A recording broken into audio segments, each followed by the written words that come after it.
Hello दोस्तों, कैसे हैं आप। स्वागत है आपके एजुकेशन अड्डा में। उम्मीद करता हूं आप सभी अच्छे होंगे। आज हम लोग क्लास 10 को कंटिन्यू करेंगे। क्लास 10 में लास्ट हम लोग ने 3.3 पढ़ा था। 3.3 में 2 क्वेश्चन पढ़ा था, बाकी हम लोगों ने कहा था नेक्स्ट क्लास में डिस्कस करेंगे। तो आइए आज अपनी क्लास को कंप्लीट करते हैं और 3.3 को आगे बढ़ाते हैं। तो चलिए बिना टाइम वेस्ट किए अपनी क्लास को स्टार्ट करते हैं। और जो हमारे चैनल पे पहली बार आए हैं तो वीडियो को लाइक करें, शेयर करें और सब्सक्राइब करना ना भूलें। तो चलिए स्टार्ट करते हैं। आइए देखते हैं आज का क्वेश्चन क्या है। पहला क्वेश्चन है आपका 0.2x plus 0.3y equal to 1.3। ये क्वेश्चन फर्स्ट है। सेकंड क्वेश्चन है आपका 0.4x plus 0.5y equal to 0.2। ये क्वेश्चन 1 का कह दे से तो ये आपका क्वेश्चन 2 हो जाएगा।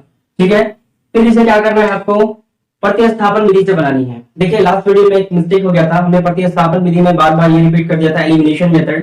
तो वो जहन में कुछ और थी, मुंह से कुछ और निकल गया एलिमिनेशन मेथड। प्रतिस्थापन विधि को एलिमिनेशन मेथड नहीं कहते हैं, सब्स्टिट्यूशन मेथड कहते हैं।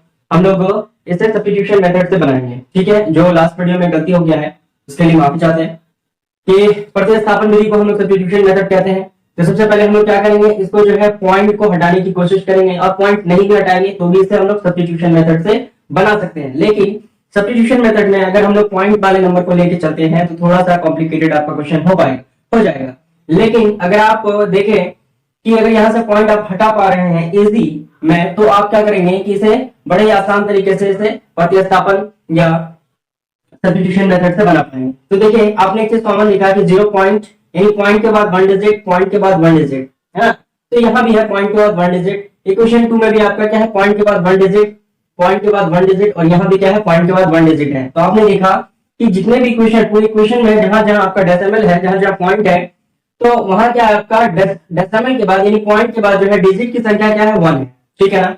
तो अब यहाँ से आप आसानी से किस तरीके से निकाल सकते हैं कि आप 0.1 को, इस चीज को यहां से हटा देंगे, या चलिए from equation first, from first समीकरण समीकरण 1 से, यह समीकरण 1 नहीं की, इन फ्रॉम नहीं, इन इक्वेशन फर्स्ट, क्योंकि आप इसे सॉल्व तो कर नहीं रहे हैं, एक्स और वाई का मान नहीं निकाल रहे हैं, इसलिए आप लिखें इन इक्वेशन फर्स्ट समीकरण 1 में।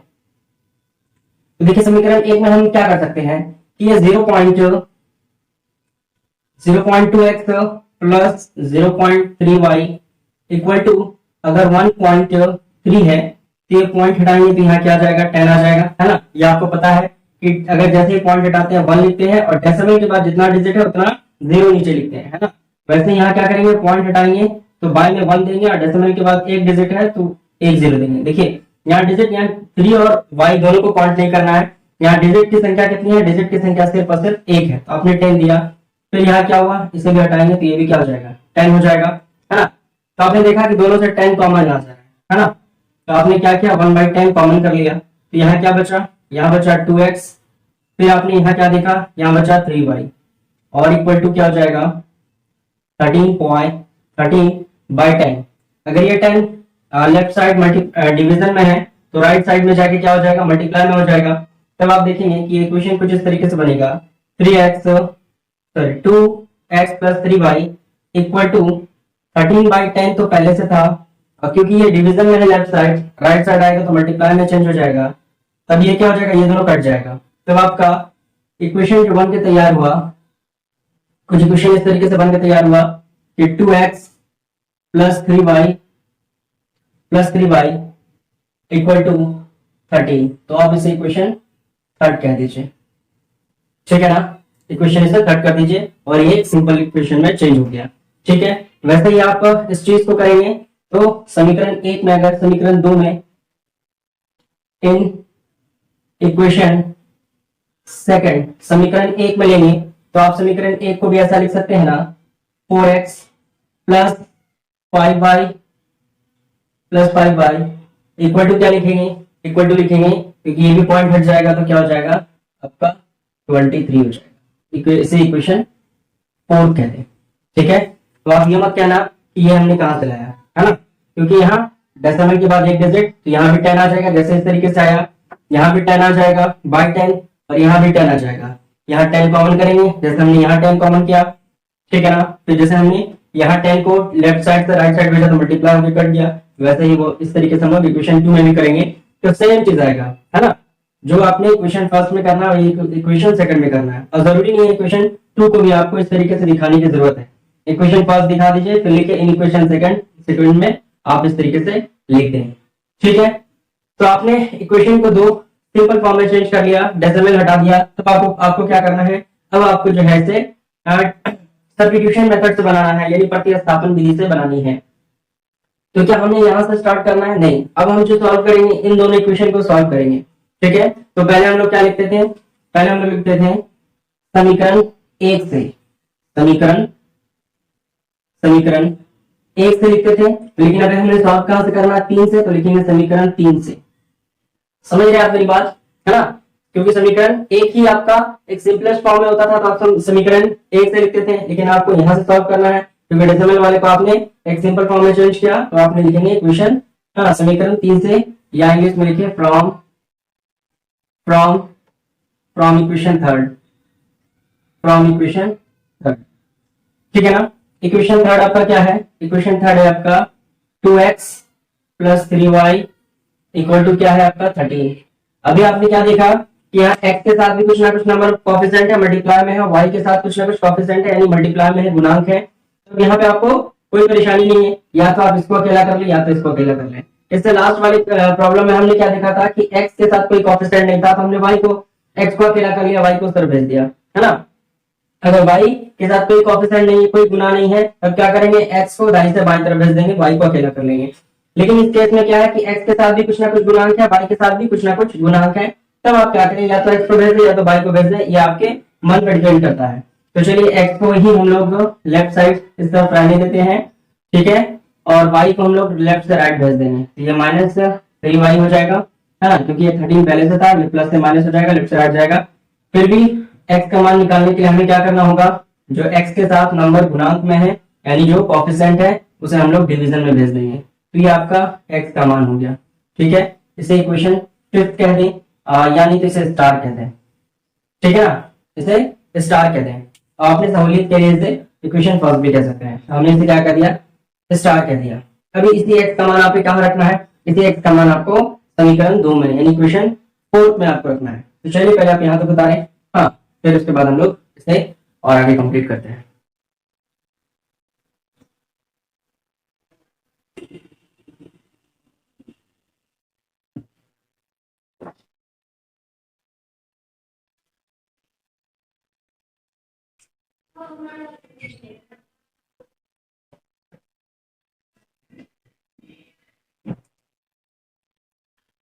आइए देखते हैं हम लोग कि हमने x का मान निकाला 13 माइनस 3y डिवाइडेड बाई 2। फिर हमें क्या करना है, इसी का मान समीकरण 2 में रखना है यानी इक्वेशन 2 में रखना है। तो हमारा इक्वेशन क्या लिखेंगे, put x equal to 13 minus 3y divided by 2 इन, या इतना ना लिख करके लिखिए putting the value of x in equation 4, putting the value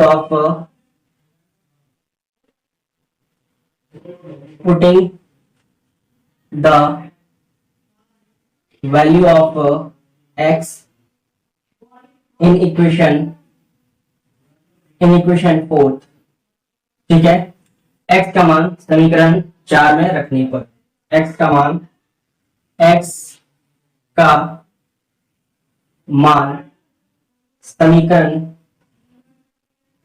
समीकरण 4 में रखने पर, समीकरण 4 में रखने पर, ठीक है ना। समीकरण हमारा 4 क्या है, समीकरण 4 कुछ इस तरीके से है कि 4x plus 5y equal to 2.3, चल पॉइंट तो खत्म हो गया, यानी 23, यानी 4x plus 5y equal to 23, ये हमारा इक्वेशन 4 था। तो अब x की जगह पे आपने क्या रखना है, x की जगह पे इस वैल्यू को पुट कर देनी है। चलिए तो लिखेंगे हम लोग x इंटू यानी 4 इंटू एक्स की जगह पे लिखेंगे 13 3y डिवाइडेड बाई 2, ठीक है, प्लस 5y इक्वल टू 23, ठीक है ना। अब आपको क्या करना है, इस 2 से इस 2 को कैंसिल आउट करेंगे तो ये 2 बार में कैंसिल आउट हो जाएगा, ठीक है। फिर ये 2 जो है एक बार इससे मल्टीप्लाई होगा, यही 2 एक बार इससे मल्टीप्लाई होगा, है ना, 3 से मल्टीप्लाई होगा, तो यहाँ हो जाएगा 13 दूना 26, 13 दूना 26 और ये हो जाएगा 3 दूना 6y, और ये तो पहले से है प्लस 5y और इक्वल टू के इस तरफ भी 23 पहले से है, तो आप लिखेंगे 23, ठीक है। फिर आपने क्या करना है कि x और सॉरी y को आपने ऐड कर लेना है, अगर प्लस माइनस में है तो उसे सब्ट्रैक्ट कर लेना है, तो यहाँ एक माइनस में है और एक प्लस में है, तो यानी यहाँ पर घटेगा, है ना। तो 26 को क्या करना है, 26 को लेफ्ट से राइट भेज देना है, क्योंकि ये नंबर की तरफ जाएगा और xy के साथ सॉरी y जो है अपना y के साथ प्लस या माइनस होगा, यहाँ बचेगा आपका -y, ठीक है ना। और ये 26 लेफ्ट से राइट चला जाएगा, तो 23 पहले से था और 26 आया तो -26 हो गया, तो आपका आंसर जो हो जाएगा ये -y बराबर, ये प्लस है ये माइनस है ना, तो जहां एक प्लस होता है एक माइनस होता है वहां आपका क्या होना है, घटना है, यहाँ बचेगा आपका -3, तो ये और माइनस कैंसिल आउट हो जाएगा, तो y का मान कितना आया, y का मान 3 आया। अब क्या करना है, इसी y के मान को स्टार में पुट कर देना है, ठीक है ना।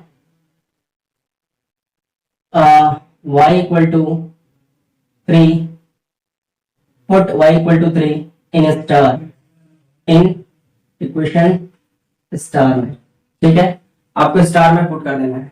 x का मान क्या है, x का मान x बराबर है 13 -3 इंटू और y का मान क्या आया, y का मान 3 आया और डिवाइडेड बाय क्या हो गया, डिवाइडेड बाय 2, तो यहां से आपका हो जाएगा x बराबर क्या हो जाएगा, ये 13 और 3 3 जा 9, तो 13 में 3 9 माइनस हो जाएगा, कितना बच जाएगा आपका 4 बच जाएगा, ये हो गया 4 डिवाइडेड बाय 2, ये कैंसिल आउट हो गया, कितना बचा 2, यानी x की जो वैल्यू आई वो आपकी आ गई 2, ठीक है ना, x की वैल्यू 2 आ गई। उसके बाद हम लोग y का भी मान देख लिया, y का मान 3 हो गया, x का मान क्या हो गया 2 हो गया, ठीक है ना। तो चलिए इसको एक बार आप लोग अच्छे से उतार ले, फिर हम लोग नेक्स्ट क्वेश्चन पे ध्यान देंगे। चलिए हम लोग बात करेंगे अपने नेक्स्ट क्वेश्चन की तरफ। तो क्वेश्चन क्या है आपका कि √2x plus √3y equal to 0, और दूसरा है equation √3x minus √8y equal to 0। ये इक्वेशन जो है आपका रूट में है, तो आप चाहेंगे कि इसे रूट से फ्री कर दें, तो ऐसा नहीं होने वाला, रूट से फ्री नहीं होगा, क्योंकि 4 का रूट 2 का रूट कुछ नहीं निकलेगा, 3 का भी रूट नहीं निकलता है, यहाँ भी 8 का रूट नहीं निकलेगा, 8 का रूट ज्यादा से ज्यादा आपका निकल सकता है 2√2, तो इससे ज्यादा कुछ खास फायदा होने वाला आपको नहीं है। तो आप क्या करें, एक चीज आपने यहाँ पे देखा कि आपका जो इक्वेशन होता था, लीनियर इक्वेशन के बारे में जो आपने पढ़ा है, वो इक्वेशन होता था a1x plus b1y equal to c में कुछ वैल्यू होती थी, लेकिन यहाँ आपका जो है c में कुछ भी वैल्यू नहीं दी गई है। इस क्वेश्चन का यही एक खासियत है कि यहाँ आपको c की वैल्यू नहीं दी गई है, जिसके कारण आपका क्वेश्चन ज्यादा कॉम्प्लिकेटेड नहीं होगा और क्वेश्चन आसान तरीके से बन जाएगा, ठीक है। ये भी एनसीईआरटी का क्वेश्चन है, इसलिए कहा जाता है कि एनसीईआरटी जो है बहुत ही ज्यादा एक अलग तरीके से, है ना, हर बुक से छान करके जो एक फिल्टर होनी चाहिए बुक की, वो आपका एक एनसीईआरटी बुक है।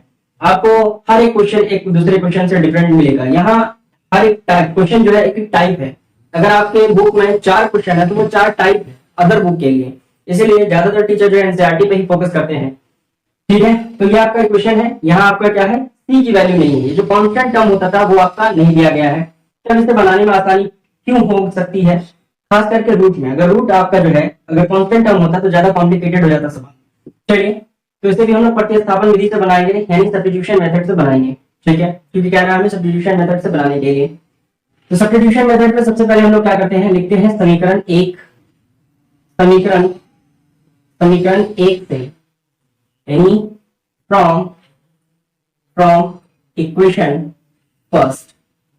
इक्वेशन फर्स्ट में आपको क्या देखा कि इक्वेशन फर्स्ट कुछ इस तरीके से है, √2x plus √3y equal to 0, ठीक है ना। ये इक्वेशन 2 है, आपको यहां से या तो x या तो y को अकेला करना है, तो हमने हमेशा क्या किया, एक्स को ही इस तरफ आने दिया और वाई को इस तरफ भेजा, ये माइनस हो जाएगा, -3y, है ना, क्योंकि ये प्लस में था, दाईं से बाईं तरफ आया तो माइनस से प्लस में हो गया, सॉरी प्लस से माइनस में हो गया। क्योंकि आपको x की वैल्यू फाइंड करनी है, तो x का जो भी कोएफिशिएंट होगा, x का जो भी गुणांक होगा, वो भी दाईं से बाईं तरफ चला जाएगा।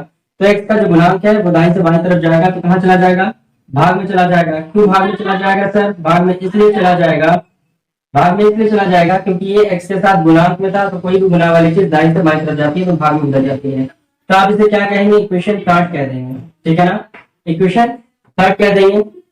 उसके बाद इसी x का मान समीकरण कहाँ रखना है, समीकरण 2 में रखना है। तो चलिए इसी x का मान समीकरण 2 में रखते हैं। समीकरण 2 में जो रखेंगे तो लिखेंगे x का मान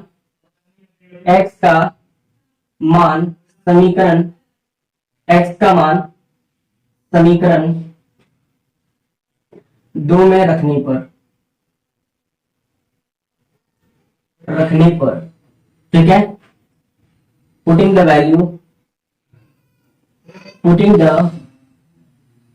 value of x in equation third, sorry in equation second. तो सेकेंड इक्वेशन क्या है आपका, 3x,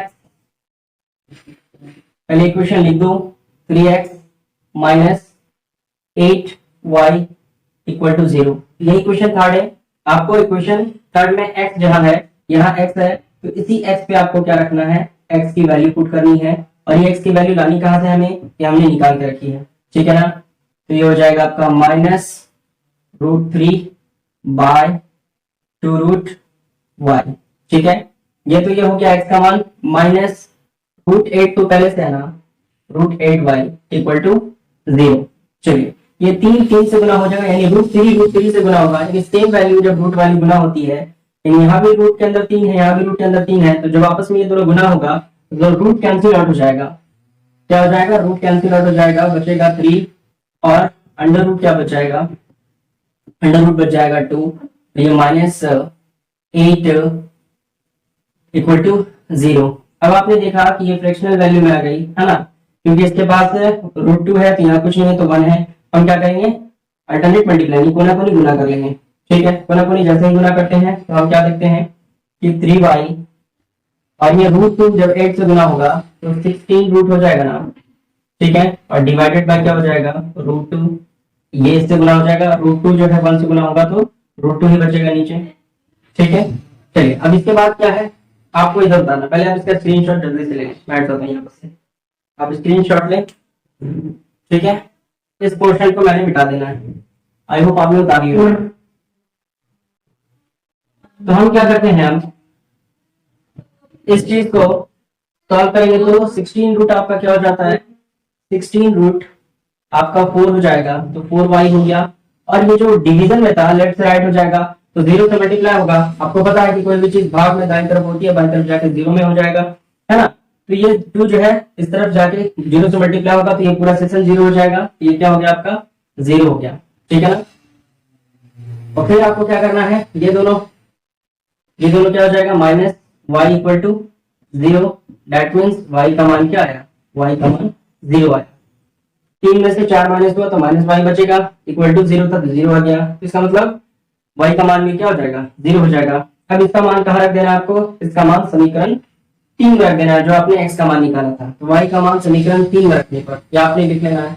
तो समीकरण 3 कुछ इस तरीके से था कि -√3y डिवाइडेड बाय √2, और आपको पता है कि y का मान 0 आया, तो यहाँ आपको क्या रख देना है, y का मान 0 रख देना है। तो -√3 गुना 0 डिवाइडेड बाय √2, तो ये पूरा वैल्यू क्या हो जाएगा, 0 हो जाएगा। दैट मीन्स x का वैल्यू भी 0 आ गया और y का मान भी क्या आ गया, 0 आ गया। क्लियर है, समझ रहे आप मेरी बात, आई होप यहाँ तक आप मेरी बात समझ पा रहे होंगे। तो बड़ा ही आसान है, सब्स्टिट्यूशन मेथड यानी प्रतिस्थापन विधि बड़ा ही आसान है। आप एक प्रोसेस को याद रखना है, बड़े आसान तरीके से बना सकते हैं। तो चलिए इसे आप भी उतार लें, उसके बाद हम लोग नेक्स्ट क्वेश्चन पे आते हैं। आइए देखते हैं हमारा नेक्स्ट क्वेश्चन क्या कह रहा है। क्वेश्चन है आपका, यहाँ 2 इक्वेशन दिया गया है। पहला इक्वेशन दिया गया है कि 2x + 3y = 11 और दूसरा इक्वेशन दिया गया है 2x - 4y = 24। इस इक्वेशन, इस समीकरण को हम लोग और आसान कर सकते हैं, क्योंकि यहाँ और यहाँ यानी 2x 4x में से आपको 2 कॉमन आ सकता है, और ये 2 जो है 24 जो है आपका 2 से कैंसिल आउट हो सकता है। लेकिन आपका सवाल जो है स्क्रीन पे, आप एक बार स्क्रीन पे क्वेश्चन को पढ़ लें कि क्वेश्चन कह रहा है कि 2 समीकरण दिया गया है, इसी 2 समीकरण को प्रतिस्थापन विधि का यूज करते हुए आपको m का मान निकालना है। तो m का मान कैसे निकालेंगे? m का मान निकालने के लिए आपको एक रिलेशन दिया गया है कि y equal to mx plus 3। इसी रिलेशन से आपको क्या करना है? m का मान निकालना है। लेकिन सबसे पहले आपको m का मान निकालने के लिए x और y का मान पता करना बहुत जरूरी हो जाएगा, है ना। तो चलिए सबसे पहले हम लोग x और y का मान पता करते हैं। किस विधि से? प्रतिस्थापन विधि से, सब्स्टिट्यूशन मेथड से। तो प्रतिस्थापन विधि में हमने सबसे पहले क्या कहा था? सबसे पहले कहा कि समीकरण 1 से लिखेंगे फ्रॉम इक्वेशन 1। फिर उसमें हमने x को अकेला करना है या y को अकेला करना है, यानी एक इंडिविजुअल वैल्यू फाइंड कर लेनी है, यानी x का या y का आपको अकेला मान निकालना है। वही x y का मान समीकरण 2 में रखना है। तो कैसे करेंगे? सबसे पहले हम लोग लिखेंगे फ्रॉम इक्वेशन फर्स्ट या समीकरण 1 से, समीकरण 1 से, है ना। इंग्लिश वाले लिखेंगे फ्रॉम इक्वेशन फर्स्ट, ठीक है। समीकरण 1 से, समीकरण 1 आपका क्या है? समीकरण 1 है 2x plus 3y equal to 11। ये आपका इक्वेशन है। अब इसी इक्वेशन में आपको क्या करना है? x और y का मान निकालना है, जहां कि आपका x के साथ भी कुछ ना कुछ गुणांक है और y के साथ भी कुछ ना कुछ गुणांक है। तो आप क्या करेंगे? x और y दोनों को, किसी को भी अकेला करें, यहाँ कोई ज्यादा फर्क पड़ने वाला नहीं है। तो चलिए हम लोग x को ही अकेला कर लेते हैं, यानी x का मान निकाल लेते हैं। तो 2x को ऐसे ही रहने देंगे, 11 है, ये 3y जो है दाईं से बाईं तरफ चला जाएगा, तो क्या हो जाएगा? -3y हो जाएगा। लेकिन x का मान निकालने के लिए x को क्या करना पड़ता है? अकेला रखना पड़ता है, इंडिविजुअल वैल्यू होनी पड़ती है। इसके साथ जो भी गुणांक होता है, कोएफिशिएंट होता है, उसको दाईं से बाईं तरफ भेज देते हैं। दैट मींस आपने देखा कि x का जो मान आया वो x का मान आया 11 माइनस 3y डिवाइडेड बाय 2 आया, ठीक है। इसी को हम लोग क्या कह देंगे? इसी को इक्वेशन हम लोग थर्ड कह देंगे, ठीक है। इक्वेशन थर्ड कह देंगे। इसी इक्वेशन को हम लोग जो है इक्वेशन सेकंड पर रखेंगे। इक्वेशन सेकंड पे जैसे ही रखेंगे y का मान आपको निकल जाएगा, ठीक है। तो हम लोग लिखेंगे समीकरण x का मान समीकरण 2 में रखने पर, या putting the value of x in equation 2, ठीक है। इंग्लिश में लिख देते हैं putting the value of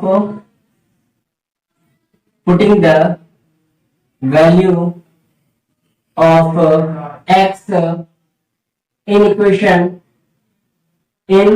equation second में आपको रखना है। हिंदी वाले लिखेंगे x का मान समीकरण 2 में रखने पर, x का मान समीकरण 2 में रखने पर। तो समीकरण 2 आपका क्या है? समीकरण 2 है आपका 2x minus 4y equal to 24। चाहे तो आप इसे पहले आसान कर लें, उसके बाद x का मान रखें। आसान कैसे करेंगे? यहाँ से आप x कॉमन कर लें, तो x जैसे 2 कॉमन कर लें, तो 2 जैसे ही कॉमन करेंगे तो यहाँ क्या बचेगा? x, यहाँ क्या बच जाएगा? -2y बच जाएगा, और इक्वल टू क्या है? 24 है। तो क्या ये 2 से 24 नहीं कट जाएगा? 2 से 24 कितनी बार में? 12 टाइम में कट जाएगा, यानी x का मान क्या आएगा? 2y equal to 12। ये क्वेश्चन छोटा भी हो गया। अभी इसी इक्वेशन में आपको क्या करना है? x का मान रखना है। x का मान रखेंगे। x का मान क्या आपने निकाला है? सर x का मान निकाला है 11 माइनस 3y डिवाइडेड बाई 2। तो यही चीज आपको यहाँ लिख देना है इस जगह पर, 11 minus 3y divided by 2। -2y पहले से था और ये हो गया आपका 12, ठीक है ना। फिर आप क्या करेंगे? यहाँ एलसीएम मेथड यूज करेंगे ना, एलसीएम मेथड, क्योंकि इसके डिवीजन में भी कुछ नंबर है, तो इसके डिवीजन में भी कुछ है, तो क्या है? 1 है। और हम देखते हैं कि दोनों को क्रॉस मल्टीप्लाई, यानी कि 2 और 1 जो है, 2 और 1 के बीच में कोई कॉमन नंबर नहीं आ रहा है। तो ऐसे केस में हम लोग एलसीएम क्या करते हैं? कोना कोनी गुना कर देते हैं। कोना कोनी किस तरीके से गुना करेंगे? 1 को 11 से गुना करेंगे, 11 बन जाए 11 माइनस 3 बन जाए 3y, ठीक है। फिर ये 2 जो है इससे मल्टीप्लाई हो जाएगा तो 4y हो जाएगा, डिवाइडेड बाय 2 इक्वल टू 12 हो गया। ठीक है, फिर इस चीज को हम लोग यहाँ पे देख लेते हैं। तब यहाँ पे क्या हो गया 11 और यहाँ पर 3y और 4y, यानी y को एक साथ ऐड कर देंगे और ये डिवीजन से मल्टीप्लाई में चला जाएगा। तो आपको हो गया 11 माइनस 7y इक्वल टू 24, है ना, इक्वल टू क्या हो जाएगा 24 हो जाएगा। ये 11 ये y लाइन से बाई तरफ चला जाएगा, ये इसी को इस तरफ लेके चले आए तो क्या हो जाएगा माइनस 7y इक्वल टू 24, ये प्लस में है इधर आके माइनस हो जाएगा। ये आपका हो गया माइनस 7y और ये 11 जैसे ही माइनस हो जाएगा 24 में, है ना, 24 में 11 माइनस हो जाएगा तो कितना बचेगा, ये हो गया 3, ये हो गया 1, 13, है ना। तो यहाँ आपका y का मान कुछ गलत आ रहा है, एक बार देख लेते हैं फिर से। हमने क्या लिया है, यहाँ पे माइनस है, माइनस ही लिया है और ये माइनस, ठीक है, ये हो गया 4, 2, 4 and 3 7 and 24 प्लस में माइनस हो जाएगा, लेकिन ये वैल्यू कट नहीं रही है ना, वैल्यू में इक्वेशन क्या है, सही है, इक्वेशन है 2x प्लस 3y। अच्छा सॉरी, आपका यहाँ -24 है, इसीलिए आपका इक्वेशन आंसर जो है सही नहीं आया है। यहाँ -24 था, है ना, यहाँ भी क्या है -24 है, -24 ये -12 हो जाएगा, -12 हो जाएगा, ये -12 हो जाएगा, है ना। तो ये क्या हो जाएगा -24, ये -24 अभी आ जाएगा, दोनों ऐड हो जाएगा तो माइनस कितना हो जाएगा, ये हो गया 4 और ये हो गया आपका, सॉरी ये हो गया 5 और ये हो गया 3, 35। दैट मीन्स y की जो वैल्यू आ जाएगी वो -35 बाई 7, क्योंकि y भी आपका 7 में कितना आएगा, माइनस में आ जाएगा ना, माइनस में क्या आएगा क्योंकि ये माइनस में था, लेफ्ट से राइट आएगा, ये भी माइनस, ये दोनों कैंसिल आउट हो जाएगा, ये 7 के टेबल में ये भी कितनी बार में 7 5 से 35 हो जाएगा। ठीक है, दैट मींस y की जो वैल्यू आ गई, y की वैल्यू आपकी 5 आ गई। इसी y की वैल्यू को इक्वेशन आप थर्ड में पुट करेंगे तो यहाँ से x की वैल्यू आपको मिल जाएगी। परेशानी कहाँ पे हुई, इक्वेशन ही हम लोगों ने गलत लिखा था, यहाँ -24 था तो आपको हमने हर जगह माइनस कर दिया। ठीक है, ये माइनस ही था, ये माइनस रह जाएगा, यहाँ भी ये माइनस था, ये लेफ्ट से राइट गया, 11 प्लस से माइनस में हो गया 35 हो जाएगा। ठीक है, ये 7 माइनस माइनस ऊपर माइनस नीचे माइनस, दोनों क्या हो जाएगा, कैंसिल आउट हो जाएगा। तो 7 के टेबल में 35 कितनी बार में, 5 बार में, यानी 7 के पहाड़े में 35, 7 5 35 होता है, तो y का मान कितना है 5 है। चलिए एक बार से आपको उतार लें, फिर हम लोग y का मान भी निकालना सीखते हैं। चलिए आइए हम लोग x का मान निकालते हैं, तो y का मान कितना आया था, y का मान आया आपका 5। तो आपको लिखना है y का मान समीकरण 3 में रखने पर, ये आप लोग लिख लेना कि y का मान समीकरण 3 पे रखने पर, ये आपका समीकरण 3 है। आपको क्या करना है, इसी x समीकरण 3 पे y का मान रखना है, जहां 11 माइनस 3 इंटू y की जगह पे आपको 5 रखना है डिवाइडेड बाय 2। ठीक है ना, समझ रहे हैं तक मेरी बात। उसके बाद क्या है, उसके बाद आपको कुछ नहीं मल्टीप्लाई करना है, 11 माइनस 15 डिवाइडेड बाय 2। ठीक है, ये आपका हो जाएगा 4, यानी -4 डिवाइडेड बाय 2, कैंसिल आउट होके हो जाएगा आपका -2 हो जाएगा। ठीक है ना, दैट मीन्स x की जो वैल्यू आई, x की वैल्यू -2 आई, है ना, x की वैल्यू -2 आई। लेकिन आपका जो एक्चुअल क्वेश्चन कह रहा था, क्वेश्चन क्या कह रहा था कि एक रिलेशन दिया गया है, उसी रिलेशन के हिसाब से आपको m का मान निकालना है। ठीक है, एक रिलेशन आपको दिया गया, दिया क्या गया है, सबसे पहले ने कि गिवन दिया गया है, दिया गया है। ठीक है, हिंदी वाले सिर्फ हिंदी लिखना है, इंग्लिश वाले सिर्फ इंग्लिश लिखना है। ठीक है, आपको दिया क्या गया है कि y बराबर mx प्लस 3, ठीक है, ये आपको दिया गया है। तो y का मान आपका क्या निकला 5, m आपको फाइंड करना है, m वैसे रहने देना है, x का मान क्या है आपका -2 प्लस 3, ठीक है ना। तो ये हो जाएगा -2m और ये 3 लेफ्ट से राइट आ जाएगा। तो 5 पहले से था, 3 लेफ्ट से राइट आया तो प्लस से माइनस में हो गया, और ये आपका क्या हो जाएगा, ये हो जाएगा आपका -2m हो जाएगा, -2m हो गया यहाँ पर, ठीक है। तो अभी आपने देखा कि -2m ये तो है ही, और ये माइनस होके कितना बचा, ये 2 बच गया। दैट मीन्स अगर आप m का मान निकालना चाहें तो आप देखेंगे 2 बाय -2 हो जाएगा, है ना, 2 बाय -2 हो जाएगा, क्योंकि ये 2 तो पहले से था और ये 2 जो है m के साथ मल्टीप्लाई में था, ये मल्टीप्लाई से डिवाइड में चला जाएगा। तो जैसे ही डिवाइड हो जाएगा तो 1 टाइम में कट जाएगा। दैट मीन्स आपका m का जो मान आया वो क्या आया, -1 आया, और यही आपको निकालने के लिए कहा जाए। क्लियर है? आई होप इतनी सी बात आपने बड़े ही आसान तरीके से समझा होगा कि दो इक्वेशन था। देखिए पहला जो गलती हुआ था, हमने -24 था, -24 नहीं दिया था, इसलिए गलती हुई। चलिए उसके बाद हम लोगों ने सुधारा उसे। तो पहले दो इक्वेशन दिया गया था, उसी दो इक्वेशन से आपको x और y का मान निकालना था। किस विधि से? क्योंकि अभी हम लोग 3.3 में प्रतिस्थापन विधि यानी सब्स्टिट्यूशन मेथड पढ़ रहे हैं। तो इस सब्स्टिट्यूशन मेथड से हमने x और y का वैल्यू फाइंड किया, मान निकाला, y का पहले निकाला और x का हमने यहाँ निकाला।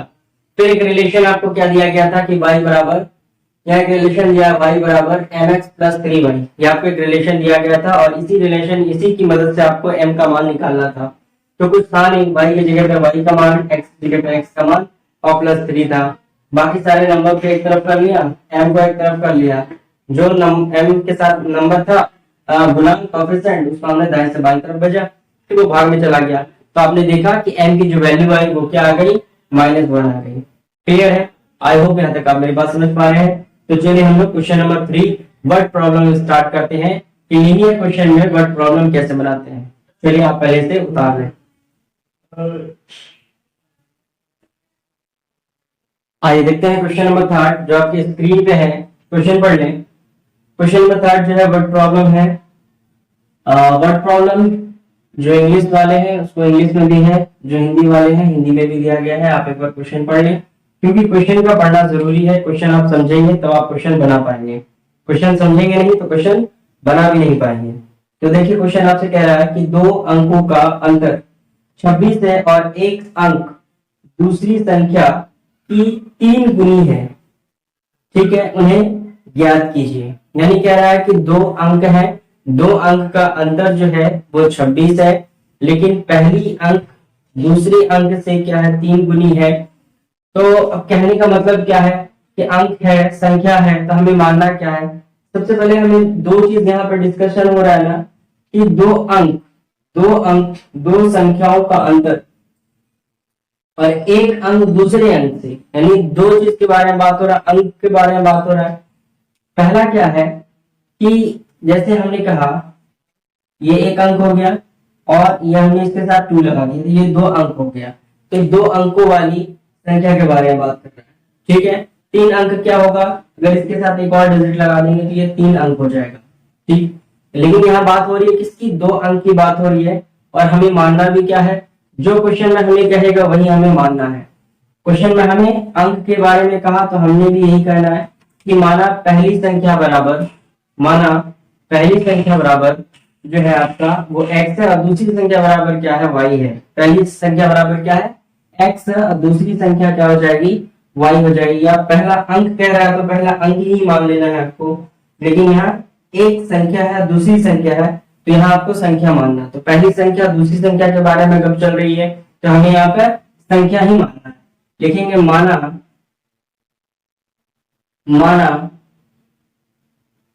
पहली संख्या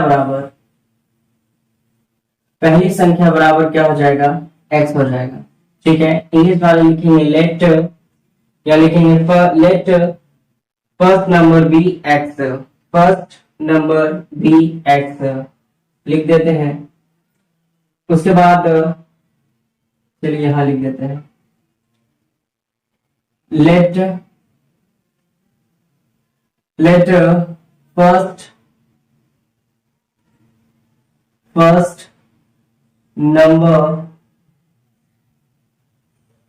नंबर बी एक्स। ठीक है, पहला माना आपको लेट फर्स्ट नंबर बी है, एक्स पहली संख्या जो है एक्स है, माना पुनः माना अगेन दूसरी संख्या क्या हो जाएगी, दूसरी संख्या बराबर हो जाएगा आपका y।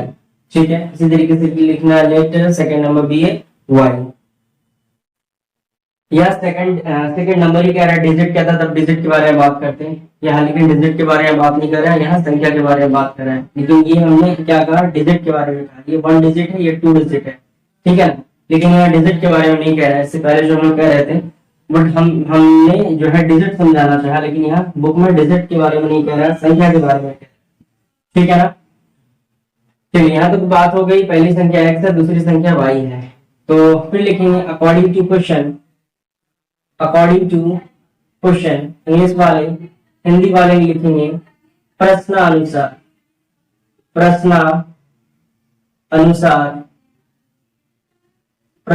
हमारा क्या हो जाएगा, प्रश्नानुसार कि दो संख्याओं का अंतर क्या है, दो संख्या क्या हो जाएगी, दो संख्याओं का अंतर का मतलब होता है माइनस, दो संख्याओं का अंतर आपका 26 है। यही तो क्वेश्चन क्या रहा है कि एक संख्या है, ये दूसरी संख्या है, दोनों संख्याओं का अंतर कितना है, 26 है। ये समीकरण आपका 1 हो गया। ठीक है, अगेन यानी पुनः प्रश्नानुसार, अगेन अकॉर्डिंग टू क्वेश्चन, पुनः प्रश्नानुसार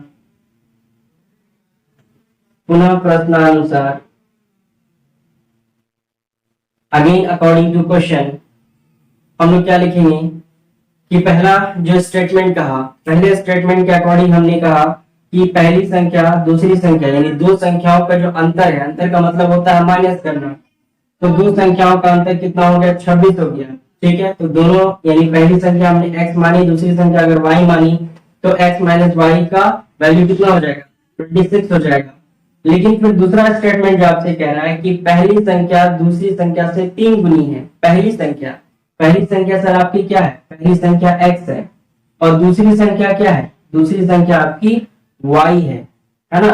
पहली संख्या x है, दूसरी संख्या y है, तो कह रहा है पहली संख्या दूसरी संख्या से 3 गुनी है। तो 3 गुना कौन है, 3 गुना x है, लेकिन दोनों इक्वल है ना, तो दोनों को बैलेंस करने के लिए आपको 3 को y से मल्टीप्लाई करना होगा।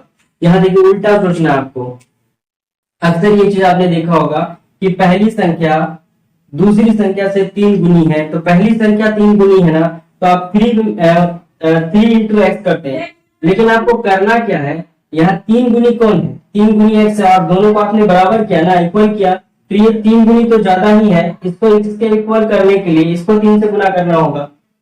बात समझिए आप। तो चलिए ये आपका समीकरण 2 बन के तैयार हो गया, ये समीकरण 2 बना। ठीक है, अब हमें क्या करना है, समीकरण 1 से आपको क्या करना है, x का मान निकालना है। समीकरण 1 से फ्रॉम इक्वेशन फर्स्ट,